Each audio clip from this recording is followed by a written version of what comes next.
लोगोफोर दिनैनि खेलाया सुरु जाबाय। अखा हागासिनो फिसा फिसानो जा अखा हागासिनो अखानि गेजेरावनो गेलेनोसै आरोना जों नायलांबाय थानोसै दिनैनि खेलाया माबायदि जायो। दिनैहाय दङ बड'लेण्ड एफ सि आरो उरिष्या एफ सि जों नायलायनोसै बबे मोनसे टिमा देरहायो।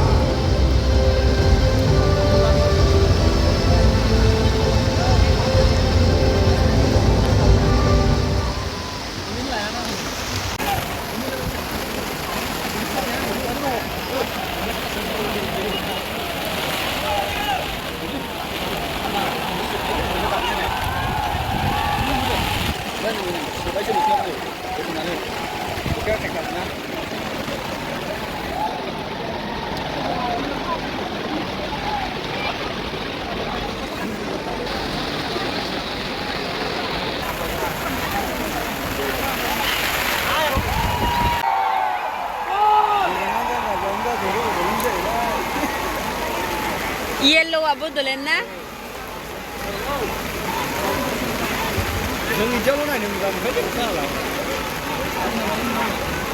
येल्लो कालारा बड'लेण्ड आरो ब्लेक कालारा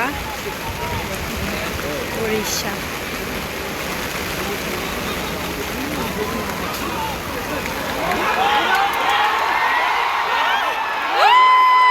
गोलैबायसो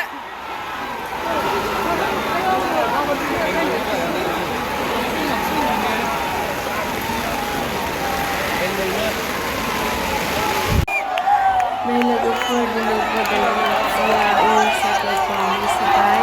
नोंनि जा खुसि जाखादों जोङो बड'लेण्ड सापर्टारफोरा जा खुसि जाखादों जोंबो खुसि मोनबाय लोगोफोर जोंबो।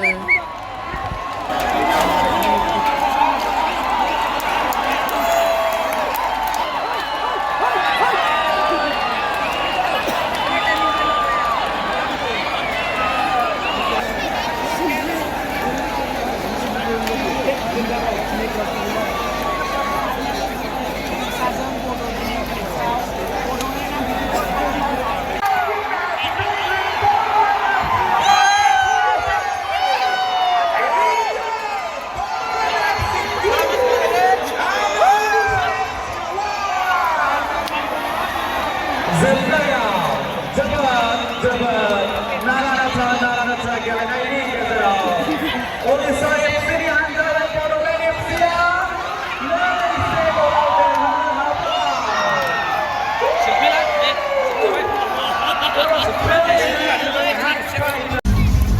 जा मानसि जाखादों दिनैहाय होंगो दोंगो जायगायानो थालायनाय आरोना बड'लेण्डनि गेलेनायखौ दाखालिफोर नङाबाथ' जायगायानो लांदां खालिसोमोन। नाथाय दिनै बड'लेण्डनि गेलेनायखौ नायनो थाखाय जा मानसि जाखादों। गारियाबो पार्किं खालामनो गारिखौनो बहननो हायाखै